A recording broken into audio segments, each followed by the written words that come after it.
Eh bien, bonjour tout le monde, aujourd'hui on se retrouve pour une nouvelle vidéo en compagnie de Cyprien. Bonjour Cyprien. Salut à tous. Donc aujourd'hui on se retrouve pour 3 astuces pour bien débuter sur League of Legends. Donc Cyprien, explique-nous un peu le but de cette vidéo. Donc le but de cette vidéo est en fait de vous faire commencer le mieux possible sur ce jeu. Parce qu'en fait on a regardé et peu de Français, en tout cas des Français qui ont pas mal de vues, font des vidéos comme ça et nous on voulait savoir au début du jeu comment faire en fait. Et on a appris comment jouer en fait au niveau pratiquement maximum. Ouais, donc là ici on va vraiment expliquer les bases du jeu avec donc en première partie des postes, c'est-à-dire un peu expliquer la map. Ensuite on attaquera directement sur les maîtrises et les runes, et puis dans une troisième partie, Cyprien, on attaquera donc les Les items. items, voir un peu ce qu'ils donnent, les bonus différents, etc. Comment on les appelle dans le jeu. Exactement. Bon bah du coup on se retrouve tout de suite pour la première partie les gars.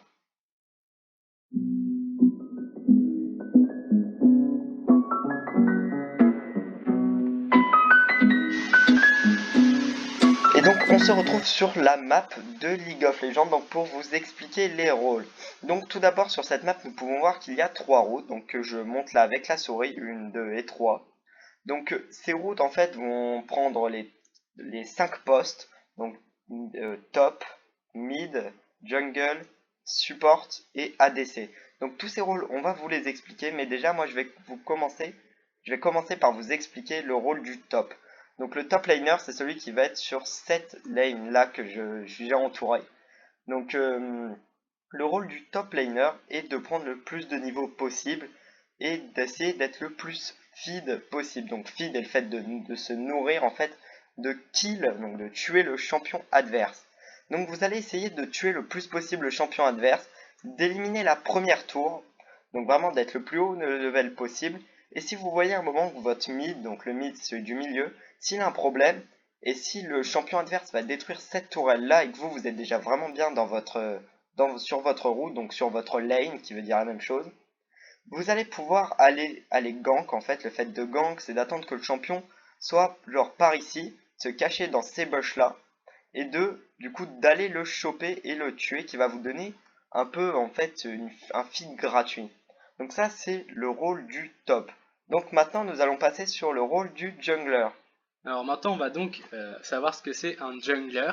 Donc un jungler, tout d'abord, il n'est pas sur une lane ou sur une route, il est plus particulièrement dans ces forêts, qu'on va appeler comme ça, dans une jungle. Dans la jungle où il y a différents mobs, c'est-à-dire différents monstres qu'il va falloir tuer au fil du temps, au fil de la game. Un jungler doit donc disposer de châtiment, qui est un sort qu'on expliquera bien plus tard dans d'autres vidéos, qui va vous permettre de tuer plus facilement ces monstres. Donc vous allez là donc permettre d'avoir énormément d'XP, énormément d'argent pour vous acheter des objets nécessaires pour être un bon jungler. Donc, mais le deuxième objectif principal d'un jungler, c'est d'attaquer finalement et d'aider le top laner, le mid laner et la bot laner. C'est-à-dire, il va falloir gank, comme l'a dit tout à l'heure Cyprien, sur les différentes lanes afin d'aider vos coéquipiers à finalement kill plus facilement leur adversaire. Donc, il y a d'autres objectifs aussi pour les junglers, c'est-à-dire tuer les dragons que je vais vous montrer là, qui seront aussi l'objectif, enfin, le sujet principal de futures vidéos. Maintenant, Cyprien, je vais te laisser présenter la mid lane. Donc la mid laner. Donc déjà j'ai oublié un truc juste sur le top que je reprends en 2 secondes car je viens d'entendre Antoine en parler. C'est les sorts qui sont flash, donc saut éclair, et téléportation. Donc téléportation car vous êtes tout seul sur votre lane, c'est beaucoup plus simple. Et en plus votre lane est loin. Donc au mid, moi en tout cas comment je joue le mid. Moi je suis assez agressif en fait, mais normalement il faudrait pas être agressif, être le plus en fait peu agressif possible.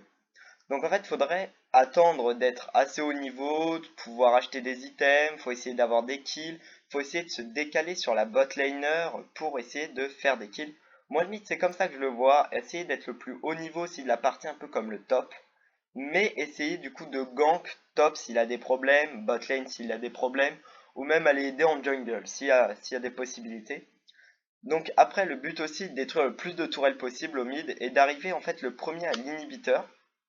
Donc essayer de ramasser le plus d'argent, d'être le plus fit possible, donc d'avoir le plus de kills. Donc après les sorts qui sont conseillés, c'est, enfin moi j'utilise en tout cas embrasement et saut éclair. Donc maintenant on va parler de la bot laner avec les ADC en première partie. Alors la bot lane, comme qui est très différent des autres lanes, c'est que là il va avoir deux personnes qui vont aller sur cette lane. Il va avoir l'ADC et le sup. Donc l'ADC c'est celui qui va devoir finalement essayer le plus possible de gagner de l'argent et de se feed, c'est-à-dire de gagner en XP en tuant les sbires. L'ADC va donc devoir tuer tous les sbires et le sup va devoir ne rien faire, c'est-à-dire laisser véritablement l'ADC toucher les sbires. Et l'ADC va aussi devoir effectuer les kills sur sa bot lane en tuant donc ses adversaires avec l'aide du sup. Donc l'ADC va devoir se feed, va devoir avoir beaucoup d'argent, beaucoup de monnaie afin d'avoir un niveau complètement incroyable par rapport aux autres, avoir des objets très forts comparés à ses adversaires qui vont être au mid ou au top. Et le sup va lui devoir donc aider son coéquipier à XP. Donc là il y a des personnages qui sont très favorables pour être sup, hein, comme par exemple Blitzcrank, on verra ça dans les prochaines vidéos, et puis il y en a aussi qui sont faits pour être ADC, comme Twitch par exemple, ou Tristana, et encore bien d'autres. Donc voilà, c'est à peu près tout pour les postes, et pour les sorts, vous pouvez prendre un peu ce qui vous plaît. Il faut savoir sur la botlane, il faut au moins avoir un soin et un embrasement. Donc voilà, c'était tout pour ce type de rôle, donc tous les rôles. Donc maintenant, nous allons passer Sur les maîtrises et les runes.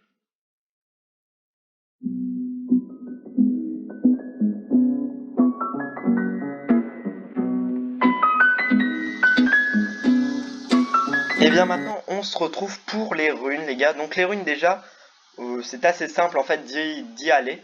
Donc là, vous êtes sur la page d'accueil, vous avez juste à aller dans collection et dans runes. Donc là, vous avez votre première page de runes. Il faut savoir que au départ, vous avez deux pages de runes. Vous pouvez en acheter d'autres, mais c'est assez cher. Donc les runes, déjà, le fonctionnement est basique. Ça vous rajoute des boosts en début de game. Alors, sur toute la game, mais c'est surtout très intéressant en début de game. Vous pouvez voir que là, j'ai des runes Xinzao qui me rajoutent 9 d'armure, 8,5 d'attaque, etc., etc. Donc alors pour les runes, pour les acheter déjà, il faut aller dans la boutique, dans Gameplay, et donc là vous aurez toutes les runes que vous pouvez acheter. Donc toutes les runes sont différentes, donnent des boosts différents, et coûtent des prix différents aussi. Donc il faut faire assez attention car votre portefeuille peut être vite enlevé, donc vite affaibli on va dire. Donc il y a 4 types de runes différents. Il y a les marques qui sont les runes rouges qui vont vous donner des plus en létalité, pénétration magique, dégâts d'attaque, bref en dégâts principalement. Les sceaux qui sont les runes bleues, les glyphes qui sont les runes jaunes, les quintessences qui sont les grandes runes, donc les plus importantes mais aussi les plus chères. Donc les runes, comment les faire? Soit vous les faites vous-même en fonction de votre personnage, soit vous allez sur des sites, ce que je vous conseille fortement. Il y a un site qui s'appelle ProBuild, vous tapez exemple pour Xinzao, vous tapez ProBuild Xinzao saison 7, et donc là vous allez tomber sur des pages où vous allez avoir toutes les runes qui sont conseillées à haut niveau. Bon, sur ce les gars, moi je vous laisse avec Antoine qui va vous expliquer les maîtrises. Alors, les maîtrises, comme les runes, va vous rajouter un certain bonus tout au long de la game qui va être différent selon ce que vous désirez choisir selon vos personnages. Vous pouvez voir donc sur la page de maîtrise qu'il y a 3 grands chapitres, c'est-à-dire 3 grands points. Alors, le premier point se situe à gauche, férocité, au milieu, ingéniosité, et à droite, volonté. Il faut savoir que dès que vous augmentez d'un niveau, vous allez avoir un nouveau point à attribuer à ces maîtrises, et au final, vu qu'on arrive niveau 30, on va avoir donc 30 points à attribuer. Donc là on peut voir sur les maîtrises de Showgate qu'il en a mis 12 points à férocité et 18 à volonté. Donc il faut savoir que vous pouvez le faire vous-même, c'est-à-dire en fonction de votre personnage, mais vous pouvez aller aussi sur des sites. Donc ça vous rajoute, ces maîtrises vous rajoutent certains bonus. Et bien sûr, je n'ai pas précisé que là, il ne fallait véritablement pas payer, au contraire des runes. Donc il faut savoir là, pour conclure, que les maîtrises et les runes sont véritablement des bonus primordiaux pour remporter une game et faire beaucoup de kills, on va dire ça comme ça. Donc maintenant les gars, on va passer sur la troisième phase, enfin la troisième astuce qui vont être les items.